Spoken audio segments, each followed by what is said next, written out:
Dans cette vidéo, on va voir également que sur les collections, de façon générale, on a une panoplie de méthodes très intéressantes qu'on peut utiliser sur n'importe quel type de collection a priori. Et ces méthodes utilitaires, en fait, elles appartiennent à une classe qui s'appelle Collections. Et dans la classe Collections, en fait, il y en a des méthodes statiques qui offrent pas mal de fonctionnalités. Donc on va essayer d'examiner ça et de voir ça de plus près. Alors, pour faire ça, donc, je vais créer une classe. Et cette classe-là, je vais l'appeler tout simplement manipulation avec collections. Voilà. Et pour faire ça, en fait, dans un premier temps, il faut travailler sur un type d'objet. Et je pense qu'on a déjà créé une classe intéressante. Je pense que c'est les opérations de base, là, oui. Ouais, on a créé en fait la classe produit. Donc je vais prendre cette classe produit. Ok. Je vais la prendre et je vais la mettre dans un fichier séparé. Voilà, produit. Et voilà. J'ai la classe. Bon, je peux mettre pas black, ça ne mange pas de pain. C'est une classe produit, donc on a toujours un constructeur, on a les getters, les setters pour chaque attribut, il n'y a pas de souci. Voilà.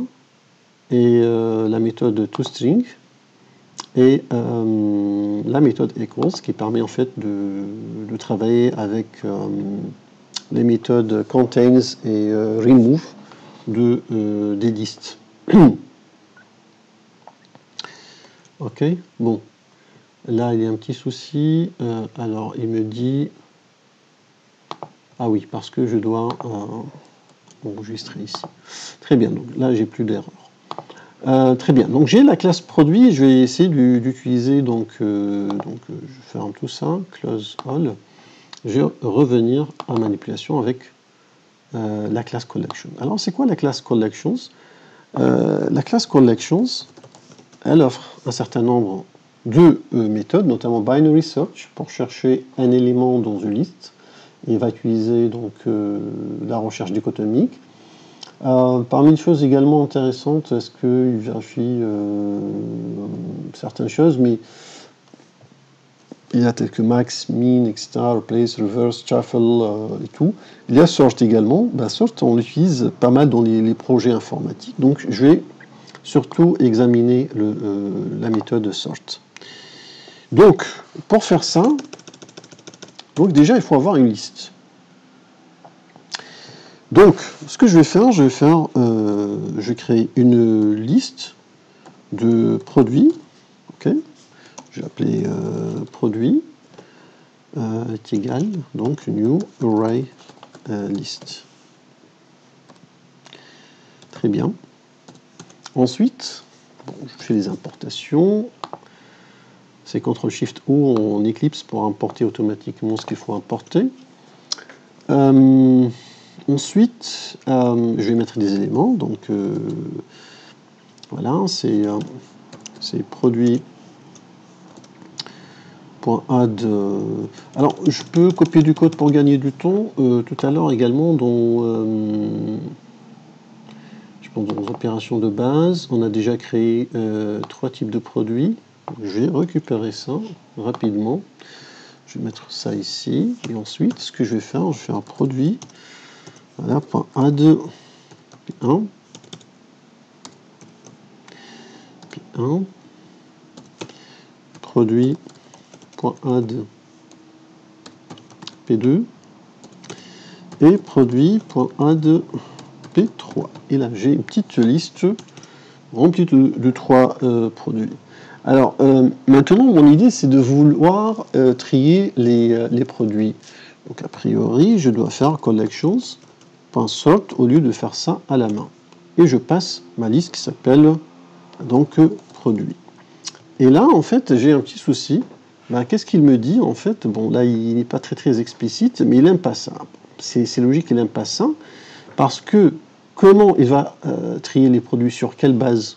Est-ce qu'il va le trier selon le code? Est-ce qu'il va trier selon le nom du produit? Est-ce qu'il va trier selon le prix?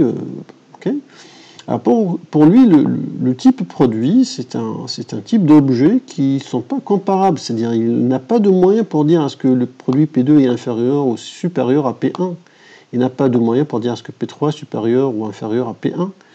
Et pour faire ça, pour dire que en fait, on a un moyen, on a une logique de comparaison entre les produits, bah, il faut aller dans la classe produit et dire que mes produits, en fait, sont comparables. Pour dire qu'ils sont comparables, il faut implémenter, donc implements, la classe comparable,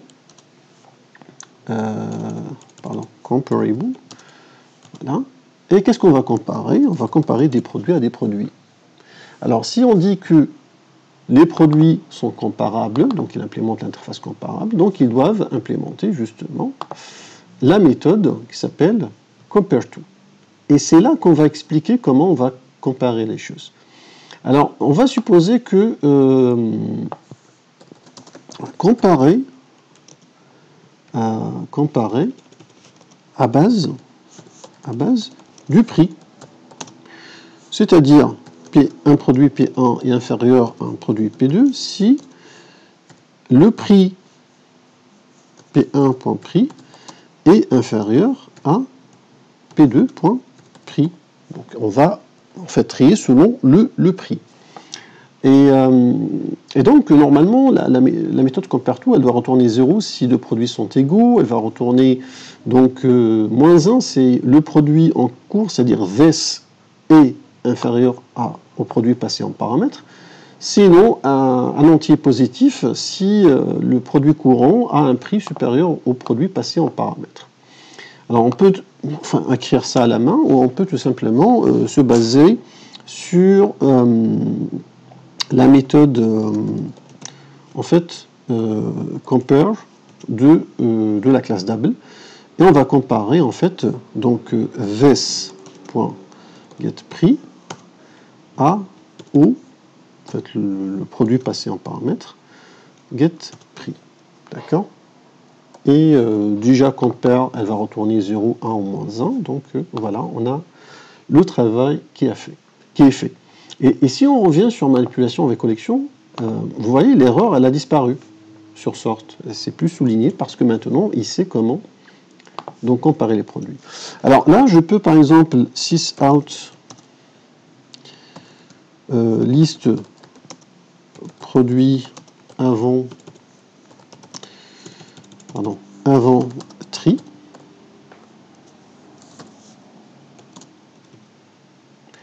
Et là, je vais faire sysout donc produit. Et ensuite, on va faire la même chose après le tri. Le produit après le tri. Donc j'exécute ça.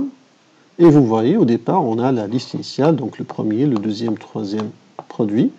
Et là, ça a été un peu ordonné selon le prix. Donc le plus petit, 30, 1500, 1800. Vous voyez, du plus petit vers le plus grand. OK? Donc le tri fonctionne. Maintenant, dernière remarque par rapport à cette histoire de tri. C'est que, supposons qu'on veut en fait trier les produits selon plusieurs critères. C'est-à-dire, je veux parfois trier selon le prix, parfois je veux trier selon le nom. On sait très bien que là, on a une seule cartouche par rapport à la classe, par rapport à l'interface comparable. C'est-à-dire, comparable, il faut choisir, dans l'implémentation de la méthode compareTo, une seule logique. On ne peut pas avoir plusieurs logiques. Et on a vu donc que pour surmonter ce problème-là, déjà on a vu ça avec les tableaux, donc on peut créer une classe du type comparateur. Donc nom produit comparate. Donc on va créer une classe qui va expliquer que la logique de comparaison selon les titres. Et ça doit implémenter comparator, qui est une interface en fait Java qui permet de dire qu'on peut en fait comparer des produits. Et là en gros, il faut implémenter une méthode qui s'appelle donc compare. Si on a deux produits, le produit O1, O2, on va décider qui est le plus petit, le plus grand. Donc nous, on s'est dit, on va comparer à base du nom. Donc on va faire, donc je pense string.compare. On n'a pas ça. Est-ce que c'est O1. Ouais. Point get nom. Point compare to. Ouais. Compare to. Et là, on va passer le O2. Get. Non. Donc là, la méthode compare to, elle va retourner 0, 1, moins 1, ce qui correspond très bien à ce qu'on veut retourner. Donc ça va en fait comparer le nom de produit 1 avec le nom du produit 2, O1 et O2, et elle va décider si quel est le nom le plus petit ou le plus grand. D'accord? Donc voilà. Maintenant, comment l'utiliser? Alors, comment l'utiliser? Je l'ai mis dans la mauvaise classe. Donc, en fait, c'est pas là qu'il faut manipulation avec collection. C'est là, ouais. Donc là, bon, bien sûr, j'ai pu créer un fichier. C'est mieux, en fait, de créer un fichier séparé pour cette classe-là, mais pour des raisons de lisibilité, j'ai gardé dans le même fichier. Comme ça, on peut voir ce qui se passe. Donc maintenant, ce qu'on va faire, donc là, on a trié selon le critère de tri par défaut, prix. Donc, on va trier. Et là, on va trier selon un autre critère, ou avec, selon des critères supplémentaires de tri. D'accord ? En l'occurrence, on va utiliser trier selon le nom du produit, par exemple. Pour trier selon le produit, il suffit de faire collections, toujours en fait collections.sort, mais cette fois on va utiliser cette version-là, qui prend une liste, c'est la liste des produits, et un comparateur, le comparateur c'est une instance de non-produit comparator. Okay, donc on va comparer les produits, non pas basés sur le prix, mais sur la logique qui a été implémentée dans le comparateur, et le comparateur il compare les noms. Okay. Et là on va afficher donc tout ça. Donc liste produit après tri selon donc par nom. Là c'est par prix. Et puis voilà. Donc on exécute. Voilà. Là c'est avant le tri. Là c'est le tri selon le prix. Donc 30, 1500, 1800. Et là, c'est le tri par nom. Et là, vous voyez, c'est clavier C, puis P, puis, vous voyez, l'ordre alpha numérique qui est en fait retenu ici pour faire le tri des produits. Pareil, donc il y a plein d'éléments qui permettent de trouver le max, le min. Puisqu'on a des produits comparables, donc on peut trouver le max. Le max, c'est celui qui a le plus grand prix. Le min, c'est celui qui a le plus petit prix. Donc il suffit de faire collections.min ou max et vous donnez donc votre collection. On peut également faire une recherche dichotomique. C'est une recherche rapide pour trouver un élément. Mais tout ça ne peut fonctionner. Donc la collections.binary search. Binary. Qu'est-ce que j'ai écrit ici? Pardon. Voilà. En fait, donc collections.binary search. En fait, ça marche, cette recherche dichotomique ne marche que sur une liste qui est déjà triée. Okay, c'est pareil pour les tableaux, on a déjà utilisé ça sur les tableaux. Donc effectivement, ça ne marche que sur quelque chose qui est trié.